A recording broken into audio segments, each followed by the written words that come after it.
Hi guys, welcome to our channel. Bigg Boss హౌస్లో అడుగుపెట్టిన నిఖిల్, కావ్య వీళ్ళిద్దరూ కూడా లవర్స్ అన్న విషయం మీ అందరికీ తెలిసిందే. ఆ తర్వాత కొన్ని కారణాల వల్ల వీళ్ళకి మధ్య బ్రేకప్ వచ్చింది. ఇక ఇదే విషయాన్ని హౌస్లో నుంచి వచ్చిన కంటెస్టెంట్స్ కూడా చాలా సందర్భాల్లో చెప్పారు. అయితే నిఖిల్ ఆ అమ్మాయి ఎవరో కానీ పేరు ఎత్తలేదు, ఎందుకంటే అంత పెద్ద రియాలిటీ షో కాబట్టి.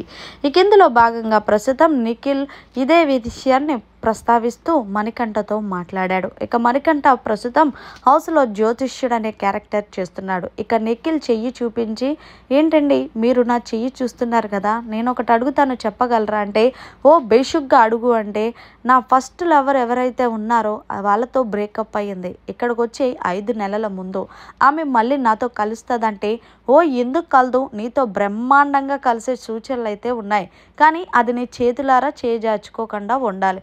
నువ్వు ఇక్కడ ఉన్న అమ్మాయిలతో అలాగే ఇక్కడున్న వాళ్ళతో పులిహార కలిపితే ఆ అమ్మాయి ఫీల్ అవుతుంది కదా, ఆ తర్వాత ఇప్పుడు బ్రేకప్ కాస్త ఇంకెక్కడికో వెళ్తుంది. అలా కాకుండా నీ గేమ్ను నువ్వు మంచిగా ఆడి నువ్వు అమ్మాయిని ఇప్పటికీ ప్రేమిస్తున్నావన్న అమ్మాయికి తెలిస్తే కంపల్సరీగా ఆ అమ్మాయి నీ దగ్గరికి వచ్చే సూచనలు అయితే ఎక్కువగానే ఉన్నాయి.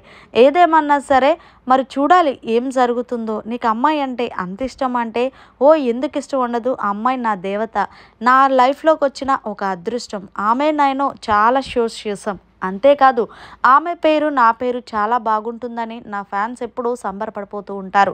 అందుకే ఒకవేళ నా లైఫ్లో ఏదైనా ఒక మిరాకిల్ జరగాలి అంటే, 1 బిగ్ బాస్ విన్నర్ అవ్వాలి, 2 నేను అనుకున్న నాకు నచ్చిన అమ్మాయితో మ్యారేజ్ అవ్వాలి అంటూ మొదటిసారిగా కావ్య పేరుతో ఓపెన్ అయ్యాడు.